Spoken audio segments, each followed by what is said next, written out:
What does your Indian identity mean to you? What is my Indian identity? I'm very proudful of it. Arjan Singh Bhullar is my name. Anyone asks, I'm very proud to tell them my name and where I come from and my heritage and my culture. And I want to bring the West to the East and showcase what we're about as a people. Okay. Then how do you see your UFC career progressing, let's say in the next 12 to 18 months or so? Straight to the top. We will continue to rise. I've got a great support system around me, and I'm very grateful for those individuals. And as long as they continue training me and lining things up the way we have, sky's the limit. The current state of the UFC heavyweight division, your thoughts on that and the prospects that are there in the division? Yeah, the heavyweight division is perfect. Everything's perfect timing, I believe, for someone like myself to come through. It's been dominated by wrestlers, going back Mark Coleman, Randy Couture, coming through Cain Velasquez, now Stipe. So we got a good base that works well for that division. And at the same time, there are guys that have been around for a long time in the division, big names, and no one's shown them the door yet. So I intend on jumping into that mix in the near future. Okay. What made you get into MMA? What made me get into MMA? Yeah. You know what? It came on my radar while I was wrestling. Many people I trained with or competed against were having success in the sport. Wrestlers have done really well in the UFC and other MMA leagues. And, it was something that I was a fan of first. And then it grew on me and I was like, hey, I want to jump into this when the timing is right. You spoke of wrestling. So how does it feel like training with DC, Cain Velasquez back at the academy? How's the entire environment like? DC, Cain Velasquez, those are big names. Those are guys that have the blueprint for success for the upper weights in the sport, coming from a wrestling background. And to be able to work alongside them when I can, it rubs off on you, that success and that approach, and it's something I'm very grateful for. Okay. In the current UFC roster, who would be your favorite fighter, and historically as well? Favorite fighter, you take your pick. Anyone from a wrestling background, and I like my heavyweights and my big boys. So take your pick. Anyone with the funny ears. So let me also ask you this: what do you think about Kevin Randleman? I like him, man. He's an explosive athlete. I don't think maybe he was in the right environment to kind of grow his other skill set and combine his wrestling with his striking with the whole game. As an athlete, one of the best that's ever been in the sport. Okay. Any thoughts on making light heavyweight anytime in the future? No, I fight at 240, and if you look at that number, that's generally where the best guys fight at that weight. So I'm comfortable there. The bigger guys won't have a strength advantage, off a speed advantage, and it comes down ultimately to the insides.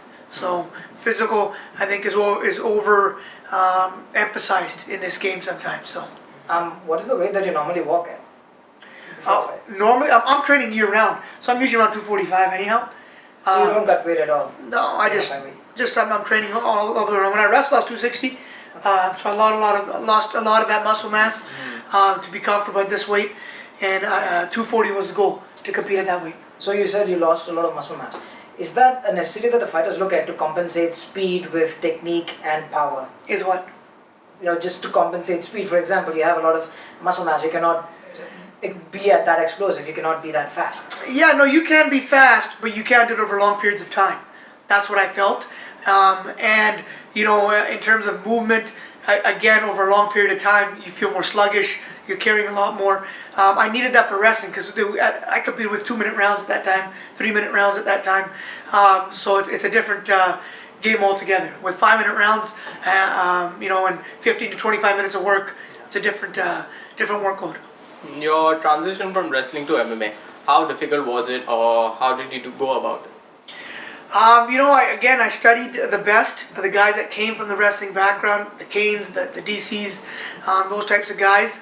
I looked at what they did well and in a perfect world what they could improve. And I set out in that direction to create that for myself.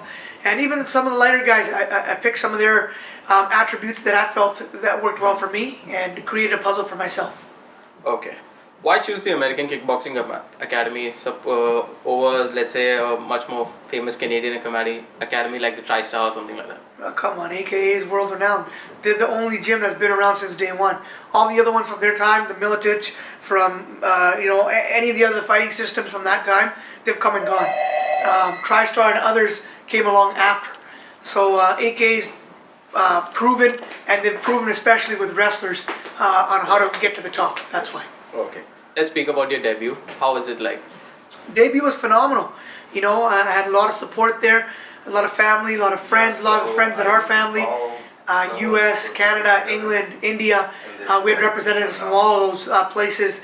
It was fantastic. We had our own plane full of people fly in from Vancouver, and then we had a party that shut the town down after, so it was fantastic. Since you was asking about AKA, I also want to ask you this. Dana White has been critical of AKA before. We had the Nurmagomedovs, we had Cain Velasquez kind of getting injured during fight camps. TCS? Once, he's pulled out once. Yeah, so I did not even take his name. So how fair do you think those criticisms are? Because... Well, you know what? You have to look at it this way. Number one, he's a promoter, so he thinks of his company first. And it's frustrating and he loses money when people pull out. If you look at the statistics, AKA is not at the top for pullouts out of all gyms. So I think that's understated. The reason I think it gets high profile, because they have high profile fighters that pull out. And again, the numbers aren't huge, but when one of the guys pulls out, the whole card falls apart because they're always at the top. And the other part of that is, you have to train hard if you want to get to the top. So all that is interrelated. They have the best, and you have to train extremely hard to be the best. So at times you get injured, and people notice because you're the best. So I think that's essentially what it is.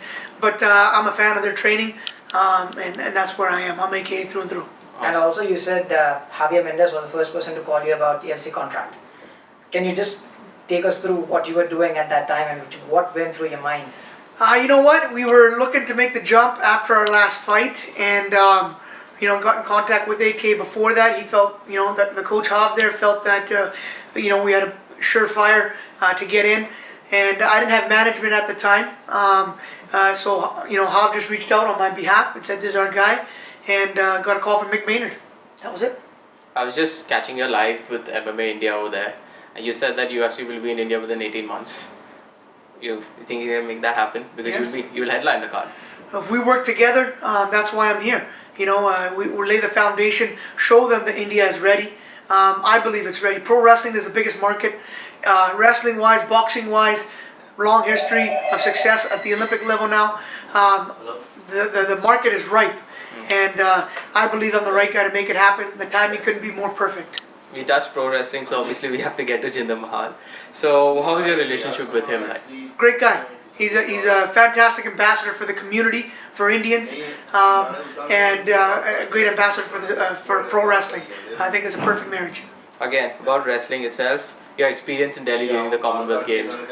Commonwealth Games was amazing, brother. It was, it was something that you envision carrying your country's flag on the highest levels of sport, and that was perfect timing. Here's my parents, immigrated from India for a better future for their kids. I'm a product of that.